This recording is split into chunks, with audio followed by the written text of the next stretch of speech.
Alaska's news source presents Anchorage Votes, a conversation with the two mayoral candidates vying to lead Alaska's largest city. Good evening, everyone, and welcome to Anchorage Votes. Tonight, we're going to have a conversation with the candidates in the runoff election for mayor of Anchorage, Forrest Dunbar and Dave Brunson. Now, of course, this isn't a debate. It's a conversation. We aren't timing answers, and we won't let either person dominate the conversation. I want to switch gears just a little bit here and talk about homelessness. This is an issue that you both speak about quite a bit, and it's definitely an issue that people in Anchorage talk about. Very simplistic question, but how do you solve this issue? I want to start with Mr. Brunson. Solve what issue? Homelessness. Well, first we got to get our language, our vernacular kind of clear. My opponent talks about homelessness as this universal mass of people. We need to understand the demographics. We need to understand the numbers. There's 3,000 homeless by and large in this city. It's gone up by about 1,000 in the last year.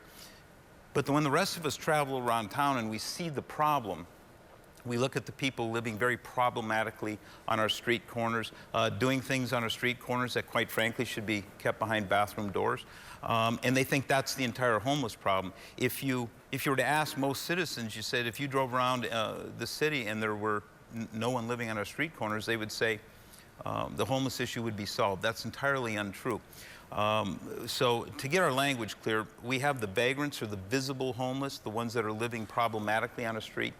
That's a subset of the greater whole, and that's about 150 to 200 people. That's a very solvable problem if we have the right political leadership to do that. And we have to do that because the vagrancy, the visible homeless problem facing our city it's like a cancer metastasizing in every aspect. Every aspect of our city.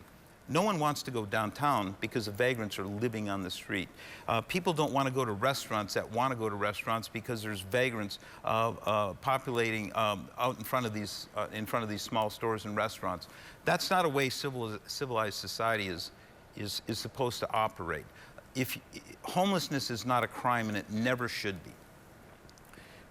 But breaking the law while you're on the street, that's breaking the law, and you should be prosecuted for that. So if you're drinking, doing things on the street that are supposed to be kept behind bathroom and bedroom doors, those are crimes, and we need to prosecute them.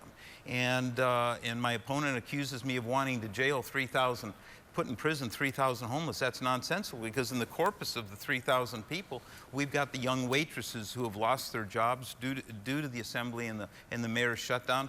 That young waitress may have a child at home. They just need a little bit of rent assistance to stay in their apartment until the jobs come back, and we hope the jobs come back soon. But categorizing that person the same as someone living as a vagrant on the street, that's a misunderstanding of the overall problem. And I want to give Mr. Dunbar a chance to respond to that, too. Well, thank you.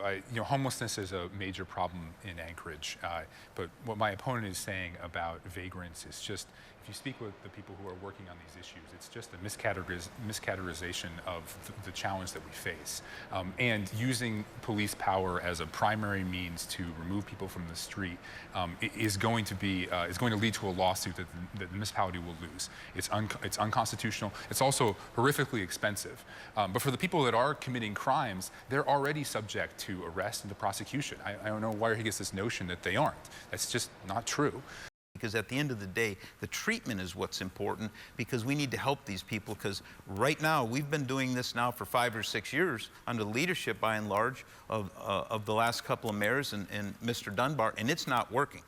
It simply isn't working. You can drive around town and see it's not working. And he just wants to do more of the same. That's not going to work. And again, the notion that I'm going to throw people in jail for being homeless, that's antithetical to what I am. I'm not going to do that. I'm throwing people in jail because they keep breaking the law. And at some point, we got to get away from this nationalized notion, and it's a formal notion. It's called poverty defense. And the notion is that the lower you are down on the economic scale, the fewer the laws that you can be prosecuted with.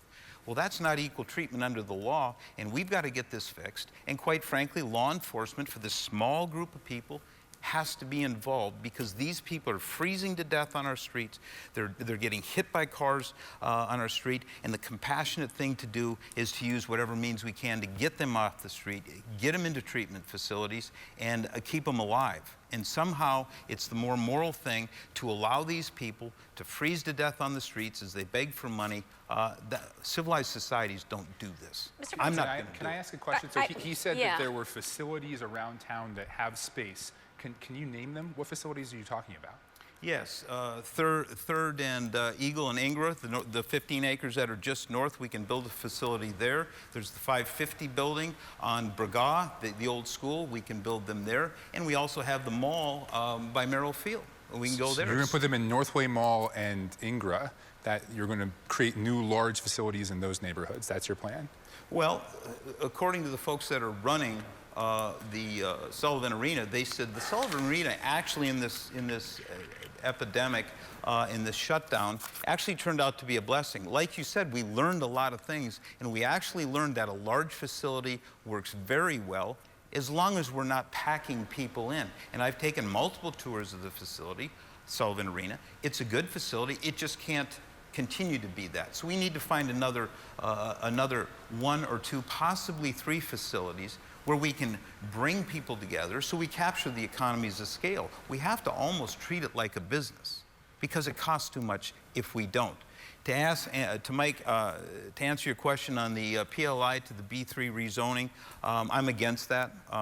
Spreading this issue around doesn't help us. It ruins our neighborhoods, and the notion that we need to drive the homeless into the suburbs, it doesn't work. It's not going to work, and people are rejecting it. We saw this. We had a recall left on as an assembly member simply because of this. It's not politically solvable like that. People aren't going to accept it. I don't accept it. Mr. Dunbar, I want to give you a chance to respond to him. Well, he just mentioned the Northway Mall, which has a damaged roof, is far too large, and also, I believe, is zoned commercial. So you just, you said that you wanted to put them in PLI, but you highlighted the Northway Mall, and then a former school on Braga, which you have to deal with the neighborhood there too, and then this new giant facility, 15 acres on Ingra. I just don't think that's a realistic model. I don't think we have the funds to build or maintain those kind of facilities or repair something like the Northway Mall.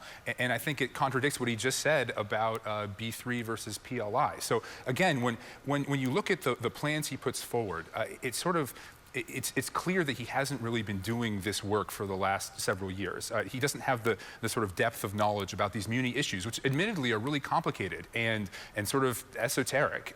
You know, it's been many years working on these kind of issues. But again, I think that we have the facility now for, we have more treatment facilities now at the Golden Lion, which is purchased with MLMP funds. We have new housing vouchers that are going to be available.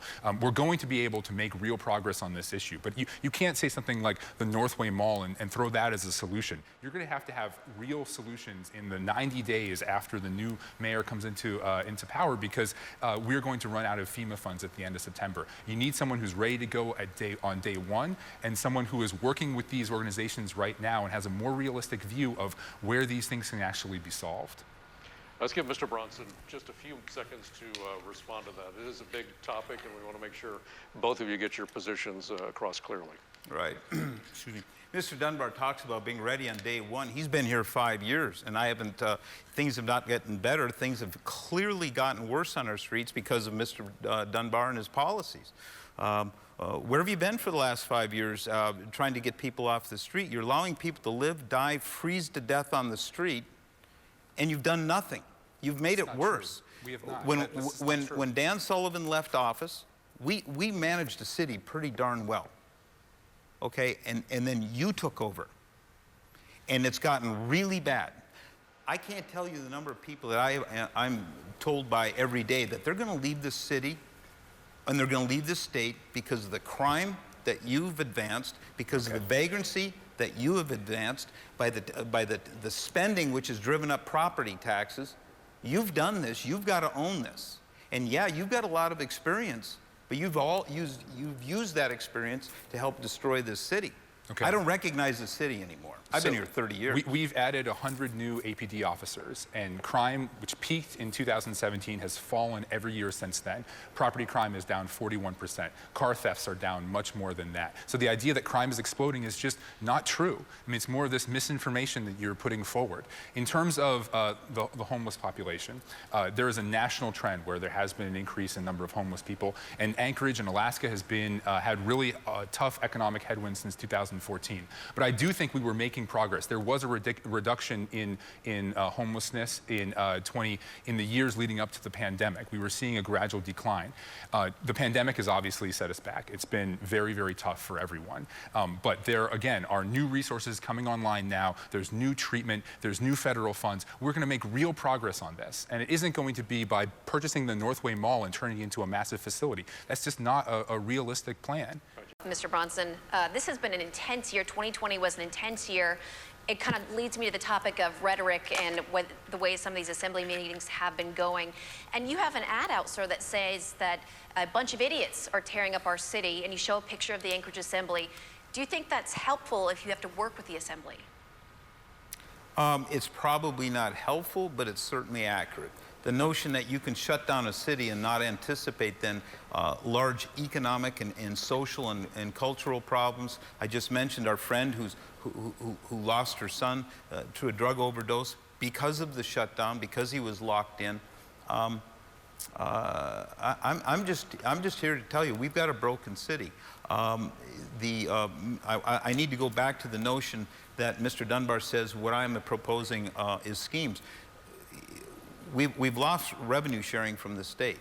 Our city is shrinking. We're supposed to lose another 11,000 jobs in the city in 2021.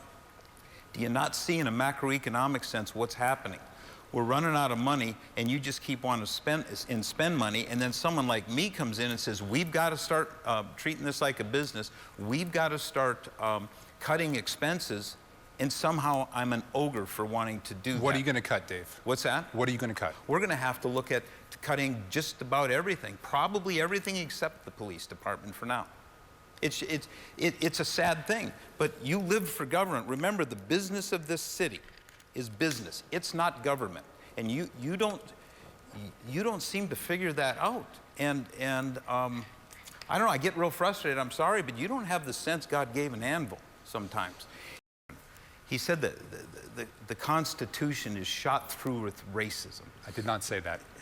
I didn't say that. We have the video, and so so that's really problematic. And I was shocked by that, and I said, what has gone on? So I started going to a lot more assembly meetings. And I saw the leadership of this city. Mr. Dunbar says we need a 10-point plan, I guess it is. We don't need a 10-point plan. What we need is 10 new political leaders, 9 on the assembly and 1 in the mayor's office. That's what we need to turn this city around. I'm not a polished guy. I'm not a politician. I'm a military officer. I'm a leader. I know how to lead. I can lead this city. I know that. I can build the teams that it's going to take to lead us, but I'm not a polished speaker. I'm not a polished leader or a polished public speaker, but I'm a good leader. And I can lead this city back from the mess that we're in right now, and we're in a really big mess. We're running out of money, and we're doing all the wrong things. And by the way, a few questions ago, hiring police officers, but then telling them they can't enforce the law on the street by allowing vagrants to do things that they do on the street, which is the cause of a lot of our economic problems, downtown especially. That's nonsensical. You could hire 1,000 police officers. It's not going to get better. It's also It's also not the policy of the municipality. Again, Mr. Bronson, please stop lying. I'm not lying. That's what, you constantly with this mistruths and misinformation about what I say, what the policy is, what the reality is, the conspiracy theories, talking about, Biden stole the 2020 election. I mean, we didn't even touch on that, but it's really unfortunate. There you go. I never said that, but I do look at the evidence on the street of 5 years of your policies. I see the results. I see the failed businesses. I see the filth on the streets. I see the people living on the streets very problematically. I see downtown boarded up. I see the Westmark boarded up. I see stores closed and no one walking on the streets. I was down there quite a bit today. No one hardly at all walking the streets except vagrants. We're coming out of we're coming out of a global pandemic. Anchorage is going to have a great summer. We have innovative people here doing great work. We have small businesses. We have a great community here. And I just reject your characterization of it. COVID didn't hurt this city, you did.